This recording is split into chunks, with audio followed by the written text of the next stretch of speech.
Hello everyone, आप सबका स्वागत है। आरआरबी एनटीपीसी 2019 का सीबीटी 1 का मैथ्स का सॉल्यूशन कर रहे हैं, जिसमें 28 दिसंबर 2020 से 5 फरवरी 2021 तक जितने भी शिफ्ट में एग्जाम हुए सभी शिफ्ट के सॉल्यूशन कंप्लीट हो चुके हैं। इन सब के वीडियोस प्लेलिस्ट में मिल जाएंगे। आज की क्लास में 8 फरवरी 2021 का पहला शिफ्ट का सॉल्यूशन करेंगे और इन सब का सॉल्यूशन पहले ही कंप्लीट हो चुका है। इनके वीडियोज़ देखने के लिए प्लेलिस्ट विजिट कर सकते हैं, लिंक नीचे डिस्क्रिप्शन में दिया गया है। तो शुरू करते हैं। उससे पहले चैनल पर नए हैं तो चैनल को सब्सक्राइब कर दीजिए। आगे बढ़ते हैं। पहला सवाल है, एक समबाहुभुज के शीर्ष पर बने अंतःकोण और बाह्य कोण का अंतर 140 डिग्री है।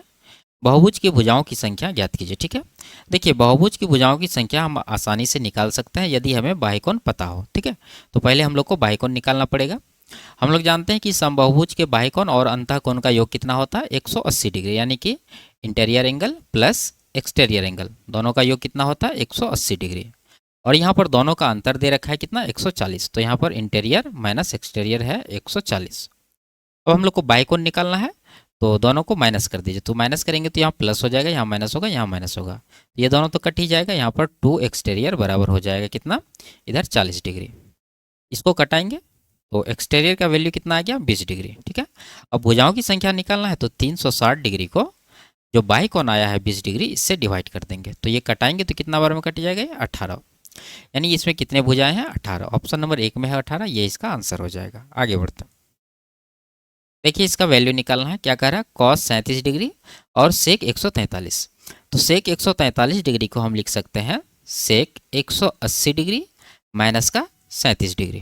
ठीक है, अब यहाँ पर इसको आप क्या लिखिएगा, सेक 37 डिग्री। क्यों, यहाँ पर 180 है, 180 में कोई परिवर्तन नहीं होता, 90 का इवन मल्टीपल है। अगर यहाँ पर 90 डिग्री रहता तो ये सेक जो है कोसेक में बदल जाता। ठीक है, तो यहाँ पर सेक 37 तो आया, लेकिन यहाँ पर आपको देखना पड़ेगा कि सेक 143 को हम लोग बदले हैं। तो ये जो सेक 143 है ये किस क्वाड्रेंट में, अगर हम लोग यहाँ पर एक बना लें तो सेक और कोस फर्स्ट और फोर्थ ये दोनों में क्या होता है, पॉजिटिव होता है। ठीक है, कौन सा, सेक और कॉस। यहाँ पर देखिए सेक है 143, तो ये 143 डिग्री किस क्वाड्रेंट में है, 0 से 90 होता है फर्स्ट में और 90 से 180 होता है सेकंड में। तो 90 से 180 के बीच है 143। इसका मतलब ये जो है, ये जो सेक 143 है ये किस क्वाड्रेंट में है, ये सेकंड में है। और सेकंड में ये क्या होगा, नेगेटिव होगा, क्योंकि फर्स्ट और फोर्थ में ही पॉजिटिव होता है, बाकी सब में नेगेटिव होता है। तो ये नेगेटिव हुआ, तो इसके अनुसार इसका साइन लगाना है, क्या होगा, नेगेटिव का। ठीक है, अब यहाँ देखिए क्या है, कॉस 37 भी था, इसको भी आप लिख सकते हैं, आगे भी लिख दीजिए, कोई दिक्कत नहीं है, कॉस 37 डिग्री। अब सेक और कॉस का गुणनफल 1 होता है, 37 डिग्री दोनों का सेम ही है, तो इसका जो गुना करने के बाद क्या आएगा, माइनस का 1 आएगा। ठीक है, अब आगे चलते हैं। यहाँ पर देखिए इसको भी उसी तरह से बदल देंगे, साइन 34 है। ठीक है, और कॉसेक 146 को आप लिख सकते हैं क्या, इसको लिख सकते हैं कॉसेक 34 डिग्री।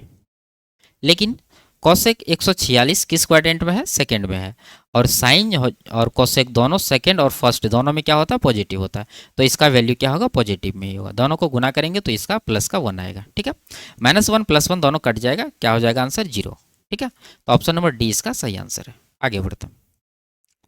दो संख्याओं का योग 30 है, यदि उनके व्युत्क्रमों का योग 6/25 है तो दोनों संख्याएं ज्ञात कीजिए। मान लेते हैं नंबर क्या है, ए और बी, दोनों का योग 30 है, तो a + b = 30 लिख सकते हैं। ठीक है, आगे इनके व्युत्क्रम का योग कितना है, 6/25, यानी 1/a प्लस b का व्युत्क्रम 1/b, दोनों को जोड़ेंगे तो 6/25 होना चाहिए। तो दोनों को जोड़ेंगे तो एलसीएम ए बी आएगा, ऊपर a + b आ जाएगा, बराबर 6/25। ठीक है, अब यहाँ a + b का वैल्यू यहाँ से यहाँ पर रख दीजिए, कितना है, 30 है, तो 30 नीचे आ गया, a b = 6/25। अब यहाँ देखिए 6 से कटा देंगे 5 बार में, और ए बी बराबर कितना आ गया, 25 पंचा 125। अब आपको देखना है यहाँ से ऑप्शन देखिए, आंसर लगाइए। ठीक है, अगर देखें हम लोग तो यहाँ पर 23 है, 125 से नहीं हो रहा। ऑप्शन नंबर सी में है सिर्फ 5 गुना 25 125 होगा, यही इसका आंसर होगा। ठीक है, यहीं पर आप आंसर लगाएंगे, आगे सॉल्व करने की आवश्यकता नहीं है। ठीक है, अगर करना भी है तो a - b का होल स्क्वायर का फॉर्मूला लगा के उसके बाद a + b a - b निकालिए, फिर दोनों को सॉल्व करिए, a b का अलग अलग वैल्यू निकल के आ जाएगा। ठीक है, आगे बढ़ते हैं। 1 से 10 तक की प्राकृत संख्याओं के घनों का योग कितना है, ठीक है, और दोनों को शामिल करते हुए। तो घनों का योग निकालने का फॉर्मूला क्या होता है, n × n + 1/2 और इसका होल स्क्वायर। ठीक है, जिसमें n क्या हो जाएगा, 10 हो जाएगा, क्योंकि इसमें टोटल 10 नंबर है। तो 10 × 10 + 1 11/2 इसको स्क्वायर करेंगे, 2 से कटाएंगे 5 बार में, 11 पचे 55 का स्क्वायर, ठीक है।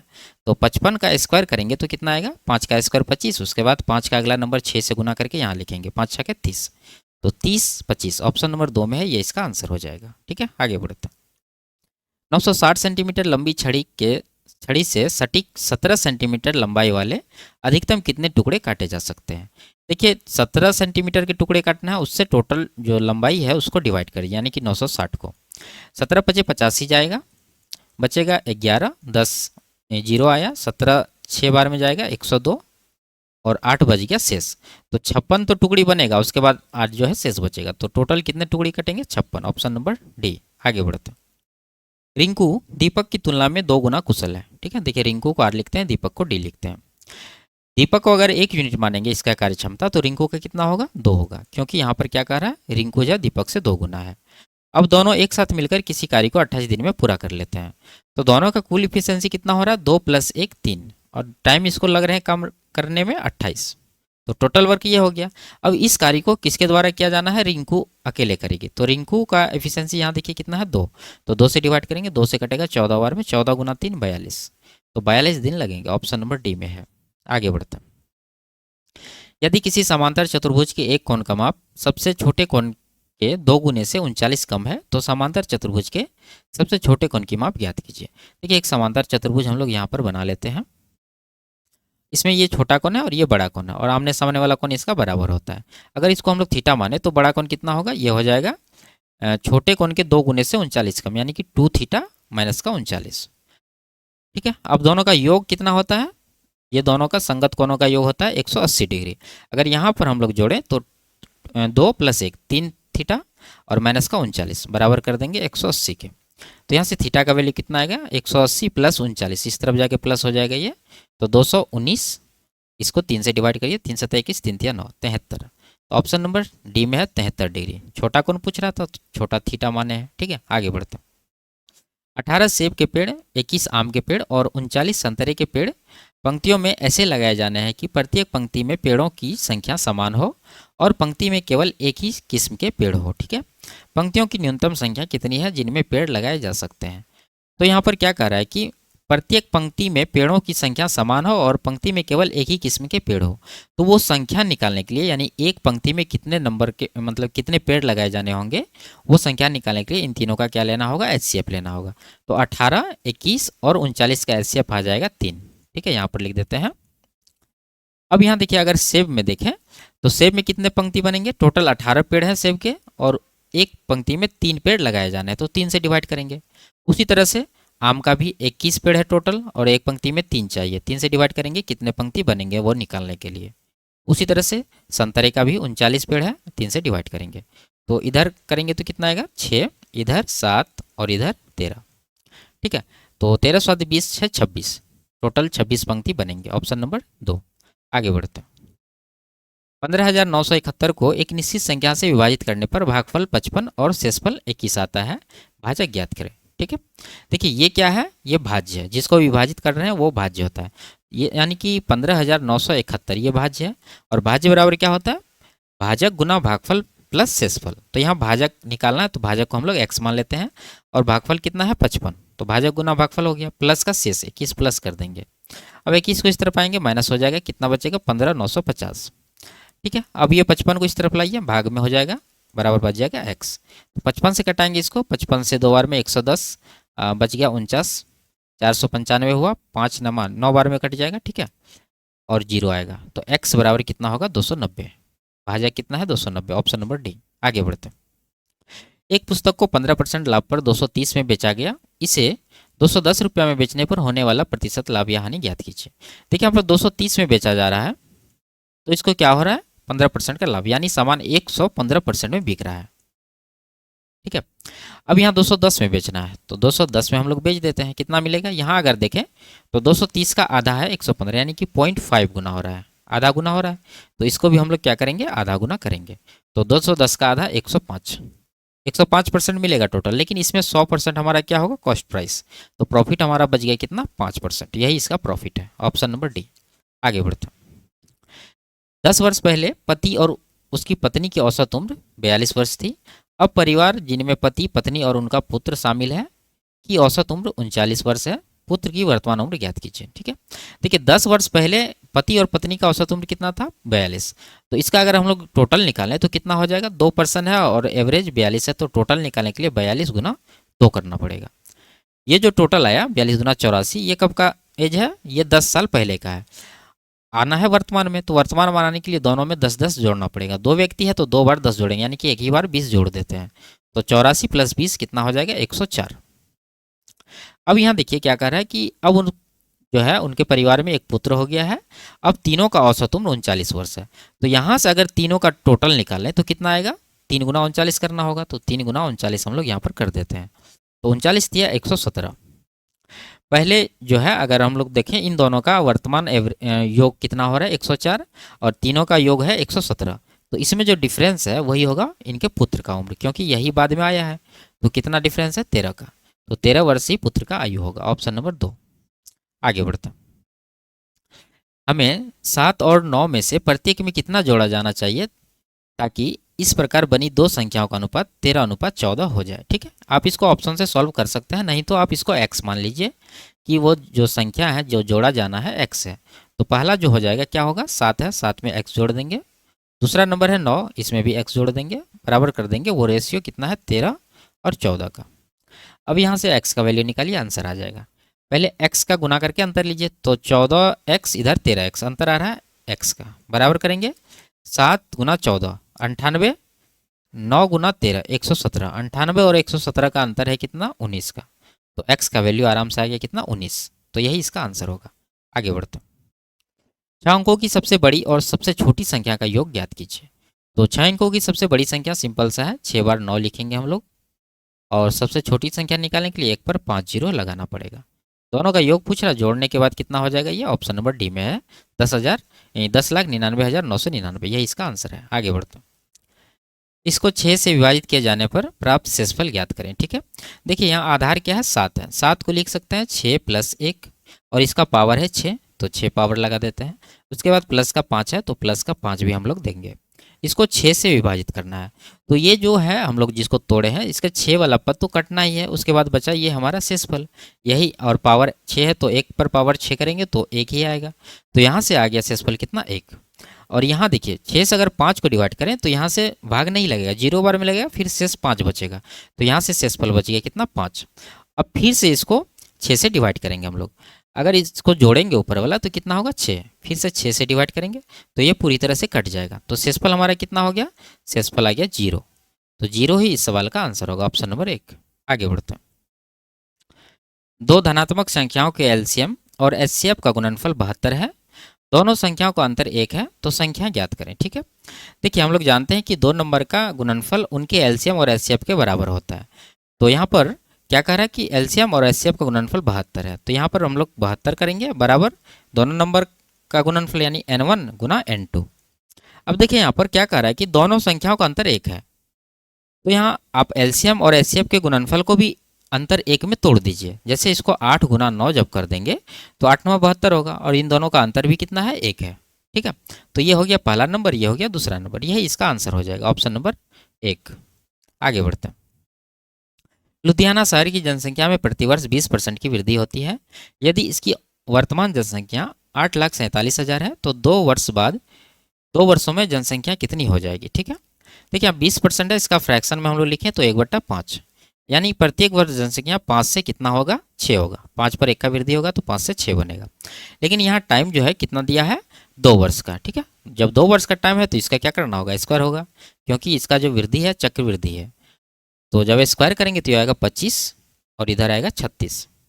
ये जो दिया है वर्तमान जनसंख्या, यही है 25 यूनिट का वैल्यू। निकालना है कितना का, 36 का।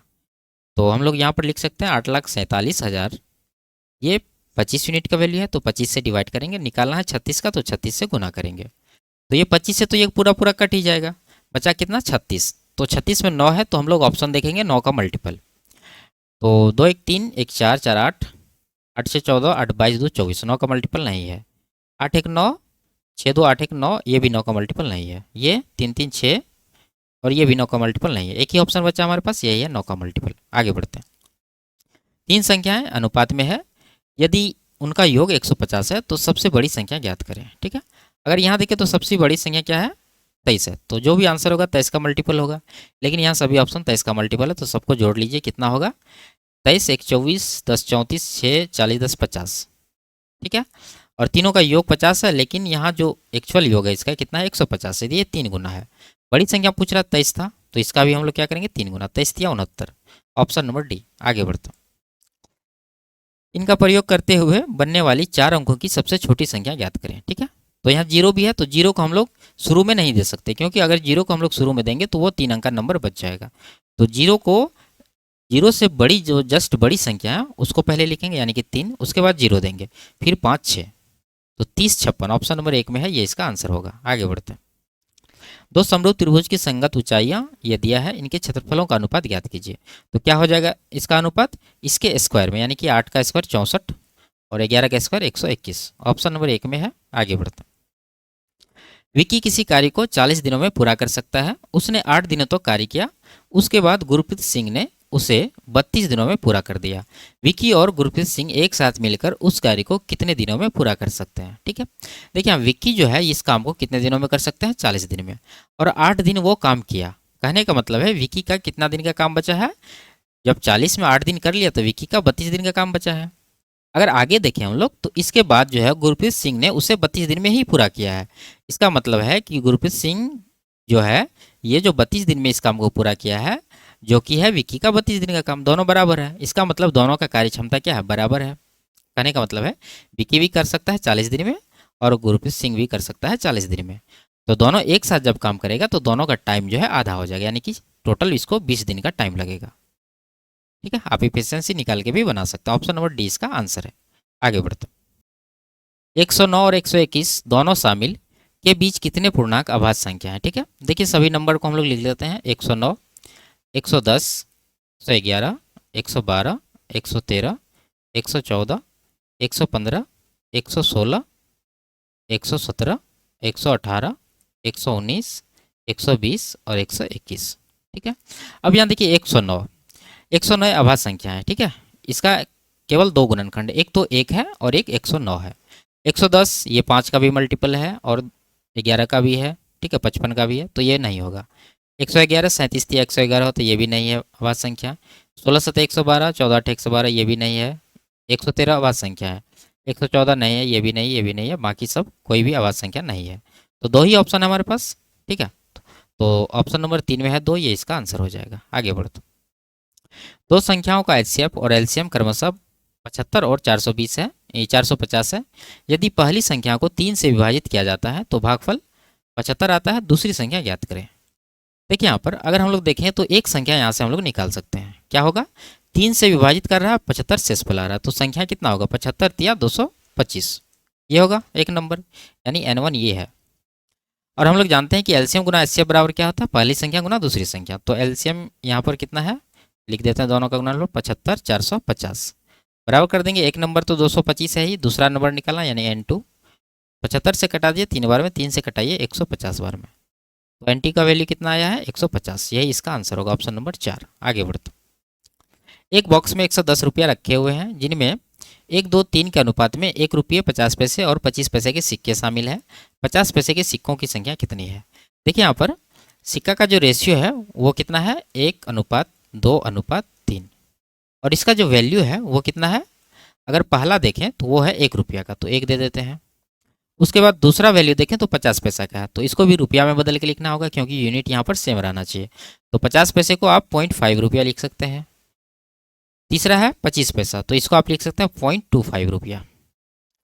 अगर हम लोग यहाँ पर टोटल वैल्यू निकालें रेशियो के साथ तो कितना होगा, ऊपर नीचे गुना करके जोड़ना पड़ेगा। तो यहाँ 1 गुना 1 1 होगा, इधर इधर भी 1 होगा, इधर इधर हो जाएगा 0.75।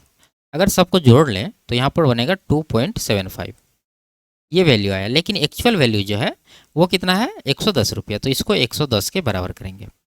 निकालना किसका है, 50 पैसे के सिक्कों की संख्या कितना था, 2 यूनिट, तो 2 यूनिट का वैल्यू यहाँ से निकालेंगे हम लोग।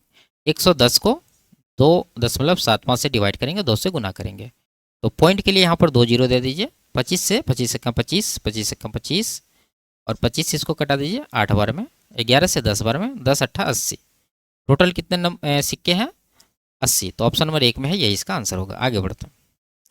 किसी धनराशि को चक्रवृद्धि ब्याज पर उधार दिया गया। यह पहले वर्ष की समाप्ति पर 500 और दूसरे वर्ष की समाप्ति पर 550 हो गई। चक्रवृद्धि ब्याज की वार्षिक दर ज्ञात कीजिए। देखिए, दूसरे वर्ष में कितना बना था 500 और तीसरे वर्ष में कितना हो गया 550, यानी एक वर्ष में कितना का ब्याज मिला है 50 का। तो 500 का 50 कितना है 10% है, तो 10% ही रेट होगा इसका, ऑप्शन नंबर 1। आगे बढ़ते हैं। एक आदमी की आय में पहले 20% की बढ़ोतरी होती है, बाद में फिर से 30% की बढ़ोतरी होती है। कुल प्रतिशत वृद्धि ज्ञात कीजिए। कितना हो जाएगा, सक्सेसिव से निकाल लेते हैं। 20 + 30 + 20 × 30/100। तो यहाँ से दोनों जीरो काट दीजिए। 20 30 50, इधर 6, 56%, ऑप्शन नंबर डी। आगे बढ़ते हैं। 24 सेंटीमीटर लंबाई, 16 सेंटीमीटर चौड़ाई और 16 सेंटीमीटर ऊंचाई वाले घनाभ को पिघलाकर 8 सेंटीमीटर भुजा वाले कितने घन बनाए जा सकते हैं। साधारण सा सवाल है। घनाभ के आयतन को घन के आयतन से डिवाइड कर देंगे, ठीक है, तो नंबर निकल जाएगा। तो घनाभ का आयतन निकालने के लिए तीनों को गुना करना पड़ेगा। LBH फॉर्मूला होता है। तो लंबाई है 24, चौड़ाई है 16, ऊंचाई है 16, ये आ गया घनाभ का आयतन। इसको आप घन के आयतन से डिवाइड करेंगे। तो घन का भुजा कितना है 8 है, और घन का आयतन होता है भुजा क्यूब, यानी 8 को 3 बार गुना करेंगे। कटा देंगे इसको 2 बार में, इसको भी 2 बार में, इसको 3 बार में। 3 दूना 6 दूना 12, तो 12 घन बनाए जा सकते हैं। आगे बढ़ते। एक आयत का क्षेत्रफल इतना है, इसकी लंबाई और चौड़ाई क्रमशः इतना अनुपात में है। इसका परिमाप ज्ञात कीजिए। ठीक है, आप यहाँ पर देख सकते हैं लंबाई प्लस चौड़ाई कितना हो रहा है जोड़ के 24। ठीक है, तो इसका जो परिमाप होगा 24 के मल्टीपल में होगा। आप आंसर लगा सकते हैं। वैसे इसको सॉल्व करना है तो क्या करेंगे हम लोग, इसके लंबाई को x में मानेंगे 13x और चौड़ाई को 11x। क्षेत्रफल दिया है तो लंबाई गुना चौड़ाई होता है क्षेत्रफल, तो दोनों को गुना करेंगे तो कितना होगा, आप गुना कर ही दीजिए। यहाँ पर 13x गुना 11x बराबर 1287 करेंगे। ये जो क्षेत्रफल दिया है, कटाएंगे इसको 11 से एक बार में, और 11 क्या 11, 11 से 77, 13 से 9 बार में, यानी एक्स स्क्वायर का वैल्यू कितना आ गया 9। तो x का वैल्यू होगा 3। क्या पूछ रहा परिमाप, अगर यहाँ से हम लोग परिमाप निकालें तो कितना होगा, 2 गुना लंबाई प्लस चौड़ाई होता है। तो अगर इस दोनों को जोड़ेंगे तो 24 होगा, इसका 2 गुना करेंगे यानी 48x। x का वैल्यू यहाँ निकाल के कितना रखे हैं 3, तो 3 इसमें गुना करेंगे तो 48 दिया 144। ऑप्शन नंबर 3 इसका आंसर है। आगे बढ़ते हैं। एक आयत का परिमाप 240 मीटर है, इसकी लंबाई इसकी चौड़ाई से 3 गुनी है। इसका क्षेत्रफल ज्ञात कीजिए। ठीक है, देखिए अगर हम लोग यहाँ पर चौड़ाई को x मान लें तो लंबाई कितना होगा, यहाँ क्या कर रहा है चौड़ाई से 3 गुना है, तो ये हो जाएगा 3x। ठीक है, अब यहाँ लंबाई प्लस चौड़ाई को अगर जोड़ दें तो कितना आएगा 4x आएगा। और यहाँ परिमाप इतना दे रखा है, इसको अगर हम लोग 2 से डिवाइड कर देंगे तो लंबाई प्लस चौड़ाई निकल जाएगा। कितना आएगा 120। तो 4x को 120 के बराबर करेंगे तो यहाँ से इसको कटा दीजिए 30 बार में, तो x का वैल्यू कितना आ गया 30। अब यहाँ पूछ रहा है इसका क्षेत्रफल, अगर हम लोग यहाँ से इसका क्षेत्रफल निकालें तो कितना आएगा, दोनों को गुना करना पड़ेगा, यानी कि हो जाएगा 3x²। तो 3 तो आएगा ही, x² का वैल्यू यहाँ से रखिए। x का वैल्यू 30 है तो स्क्वायर में जब करेंगे तो 2 बार इसको गुना कर देते हैं। तो 3 × 9 = 27, उस पर 2 जीरो, 2700 मीटर स्क्वायर इसका आंसर होगा। Option number D. आगे बढ़ते हैं। हिना 110 किलोमीटर प्रति घंटा की चाल से चलने वाली ट्रेन द्वारा एक निश्चित दूरी तय करती है, और वह 50 किलोमीटर प्रति घंटा की चाल से चलने वाली कार द्वारा समान दूरी तय करके आरंभ बिंदु पर वापस लौटती है। पूरी यात्रा के दौरान उसकी औसत चाल ज्ञात करें। ठीक है, दूरी बराबर है तो एवरेज स्पीड का लगा देंगे। फॉर्मूला क्या होता है 2xy/x+y, यानी कि 2 गुना पहला स्पीड कितना है 110, दूसरा स्पीड है 50, और दोनों को जोड़ के 160 नीचे देंगे। तो ये 0 0 काट दीजिए, 2 से 8 बार में कटाएंगे, 2 से 4 बार में, 2 से 55, 55 गुना 5 ही कितना होगा 250, और यहाँ पर 25 275। इसको 4 से डिवाइड करना, तो 4 छके 24, 35 हुआ, 4 8 32, यानी 68 से थोड़ा सा बड़ा। ठीक है, 2 ऑप्शन है तो आगे सॉल्व करना पड़ेगा। 30 होगा, फिर 4 7 28 लगाएंगे, यानी कि 68.75। ऑप्शन नंबर 2 इसका आंसर है। आगे बढ़ते हैं। इसमें क्या कह रहा है, सभी 40 यात्रियों का औसत वजन कितना है। ठीक है, टोटल 40 यात्री हैं इसमें, तो इसका एवरेज निकालने के लिए आपको ऊपर वाला यानी पैसेंजर का नंबर और इसका जो वेट है दोनों को गुना करके सबका जोड़ना पड़ेगा। उसके बाद टोटल नंबर जो 40 है इससे डिवाइड करना होगा। ठीक है, एक तरीका ये हो गया। दूसरा तरीका है कि आप इसका डेविएशन निकाल लीजिए, सबसे आसान तरीका है। तो इसका एवरेज मान लेते हैं हम लोग कितना है 75 है, जिसके करीब सब नंबर है, तो 75 इसका एवरेज माने हैं। अब इसका डेविएशन कैसे निकलेगा, देखिए 75 से कंपेयर करिए, पहला नंबर कितना है 90, तो ये क्या है, 15 अधिक है, लेकिन इसका क्वांटिटी 4 है, तो 15 गुना 4 करेंगे, कितना होगा 60, तो प्लस में 60 आया। ठीक है, उसी तरह इसको करेंगे, तो ये 15 कम है लेकिन क्वांटिटी 15 है, तो 15 गुना 15 कितना हो जाएगा, माइनस का 225। उसी तरह से इसका करेंगे, देखिए 75 से 3 अधिक है लेकिन क्वांटिटी 5 है, तो 5 या 15 होगा प्लस में। अब यहाँ देखिए 75 से 72, 3 कम है लेकिन क्वांटिटी 3 है, तो माइनस का यहाँ पर कितना आएगा, 3 या 9। उसी तरह यहाँ भी 30 का कमी है लेकिन क्वांटिटी 7 है, तो 30 गुना 7 210 माइनस में लिखेंगे, और इसको डिवाइड करेंगे किससे, टोटल नंबर यात्री का कितना है 40, 40 से डिवाइड करेंगे। अब देखिए यहाँ पर आप प्लस वाला को पहले जोड़िए, कितना हो रहा है 60 15 75, और माइनस वाला कितना हो जाएगा 225 210, ये हो गया 435, और यहाँ पर 9, तो 35 9 44, यानी कि 444 आया है माइनस में। 75 में 444 जब घटाएंगे तो कितना बचेगा, ये बच जाएगा आपको 14 में से 5 घटा 9, 13 में से 7 घटा 6 3, यानी कि 369। तो जो एवरेज होगा वो 75 माइनस 369 को 40 से डिवाइड करके घटा देंगे। तो यहाँ जीरो छोड़िए, 4 से इसको डिवाइड करेंगे तो कितना बार में कटेगा, 4 9 36, 4 दूना 8, उसके बाद 25। एक जीरो यहाँ छोड़े थे, इसके लिए यह दशमलव खिसक के कहाँ आएगा, यहाँ पर आएगा, यानी कि कहने का मतलब है नया एवरेज जो बना वो 75 माइनस 9.225। ये जब माइनस करेंगे तो कितना आएगा, 15 में से 9 घटा 6, यानी 65.775। तो 2 डिजिट तक लिया है, तो 7 वाला ऑप्शन होगा, ऑप्शन नंबर 1 में है, ये इसका आंसर हो जाएगा। आगे बढ़ते हैं। इसमें भोजन एवं कपड़ों पर हुए व्यय और मशीन एवं दवा पर हुए व्यय का अनुपात। तो भोजन और कपड़ा कहाँ है, फूड यहाँ है 3.5 और कपड़ा है 2.5, दोनों को जोड़िए, 3 2 5 1 6 आएगा। और दूसरा है क्या, मशीन और दवा, यानी मशीन और मेडिसिन, यहाँ देखिए मशीन है 2 और मेडिसिन भी है 2, 2 2 4, दोनों का रेशियो कितना आएगा 3:2, ऑप्शन नंबर 1 में है। आगे बढ़ते हैं। इसमें वर्ष 2012-13 की तुलना में वर्ष 2013-14 के दौरान सॉफ्टवेयर कंपनी के लाभ में कितने प्रतिशत वृद्धि हुई।